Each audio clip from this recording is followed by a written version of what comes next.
কাছে আসলে আমি আসার পরে এরকম কোনো হয়রানির অভিযোগ আমি পাই নাই। আমি পাইলে অবশ্যই আমার কাছে যদি এরকম কোনো অভিযোগ আসে আমরা অবশ্যই ব্যবস্থা নেব।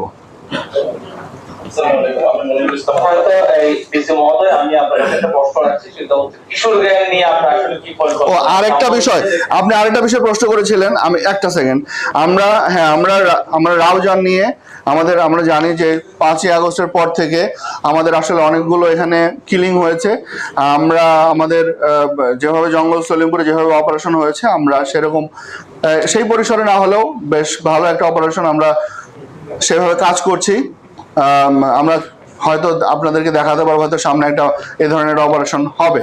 আমরা এরকম একটা এইভাবে কাজ করছি, তবে কখন হবে এটা আমরা এখনো বলতে পারবো না, কারণ আমাদের টার্গেটগুলো ফিক্স করে আমাদেরকে সেই অপারেশন করতে হবে। জি, পার্কগুলো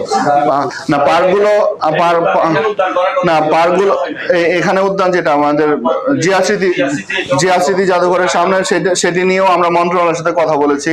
তারা আমাদেরকে একটা মেজারমেন্ট করে দিতে বলেছে। আমরা সংস্কৃতি মন্ত্রণালয়ের সাথে কথা বলেছি এবং ভূমি মন্ত্রণালয়কে জানিয়েছি, এবং এটা আমাদের প্রাথমিকভাবে এখানে যারা স্থানীয় নেতৃবৃন্দ আছেন মাননীয় মন্ত্রী মহোদয়ের সাথেও আলোচনা হয়েছে যে এখানে পার্কের বিষয়টা নিয়ে জিয়া স্মৃতি জাদুঘরের সামনের যে জায়গাটা সেটা আমরা ওই যে যাদের আন্ডারে আছে তাদের সাথে কথা বলেই আমরা এই কাজগুলো করতে পারি। অন্যান্য পার্কের বিষয়ে আমরা সিটি কর্পোরেশনের সাথে কথা বলবো যাতে দ্রুত এই পার্কগুলো চালু করে দেয়। ওদিকে একটু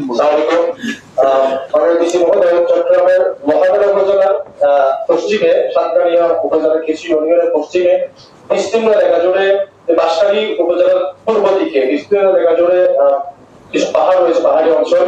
সেই পাহাড়ি অঞ্চলে এখন সন্ত্রাসীদের অভয়ারণ্য হিসেবে চিহ্নিত করা হচ্ছে। এই বিষয়ে আপনি জানেন কিনা? এখন এলাকাবাসীর দাবি একটি দ্বিতীয় জঙ্গল পরিষদের আকার দিচ্ছে এই এলাকাকে। গত কয়েকদিন আগে একজন চালককে গুলি করা হয়েছে এবং এর আগে মাস দুয়েক আগে সিএনজি চালককে হত্যা করা হয়েছে। এই বিষয়ে আপনি জানেন কিনা? বা এই পাহাড়ি অঞ্চলকে অনেকে আশঙ্কা করছে সেখানে প্রাকৃতিক সম্পদ থাকতে পারে। এখন সন্ত্রাসীদের অভয়ারণ্য হিসেবে আখ্যায়িত করা হচ্ছে। শোনেন, আমরা তো আমাদের নর্মাল যে আইন শৃঙ্খলা কার্যক্রম, যেমন ধরেন আপনার রাউজানে কিন্তু আমাদের এক্সট্রা ফোর্স আনা হয়েছে এবং থানার বাইরেও আরো বেশ বড় সংখ্যক একটা এক্সট্রা ফোর্স আনা হয়েছে যাতে আইন শৃঙ্খলা পরিস্থিতি ঠিক থাকে। কিন্তু একসাথে কিন্তু সব জায়গার পরিবেশ একসাথে একই পরিমাণে ফোর্স ডিপ্লয় করা বা অধিক ফোর্স ডিপ্লয় করার মতো ক্যাপাসিটি কিন্তু আমাদের নাই। আমাদেরকে কিন্তু টার্ম বাই টার্ম যেতে হবে। নর্মাল যে আইন শৃঙ্খলা রক্ষার জন্য সেটা তো আছে, কিন্তু এর বাইরে স্পেশাল অভিযান করার জন্য স্পেশাল এরিয়াগুলো যেখানে ক্রাইমগুলোকে বেশি সেইগুলোকে দেখে কিন্তু সেইভাবে কার্যক্রম নিতে হবে। আমরা যেমন জঙ্গল সলিমপুর করেছি, সেখানে এখন আর সেখান থেকে ক্রাইম যারা ক্রিমিনাল তারা চলে গিয়েছে। আমরা সামনে আমাদের আরো যে কার্যক্রমটি আছে আমি একটু আগে বললাম সেটি, এবং লোহাগড়ার বিষয়টি আমাদের নলেজে আছে। সেখানে সেনাবাহিনীর সাথে কথা হয়েছে, আমরা আমাদের মতো করে সেখানেও তথ্য সংগ্রহ করছি। প্রাথমিকভাবে আমরা রাউজানকে নিয়ে কাজ করছি, এরপরে আমরা সেদিকেও যাব।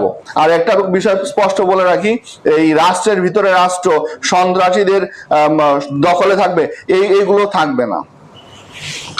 আমাদের এই মহোদয়, আমার একটা প্রশ্ন হচ্ছে কিশোর গ্যাং নিয়ে আমি একটু জানতে চাচ্ছি। আমরা দেখেছি বিগত সময়ের মধ্যে চট্টগ্রামের আকবর সাহিত্যে একজন ডেন্টিস্টকে কিন্তু হত্যা করা হয়েছে কিশোর গ্যাংয়ের এই সম্ভবত দল।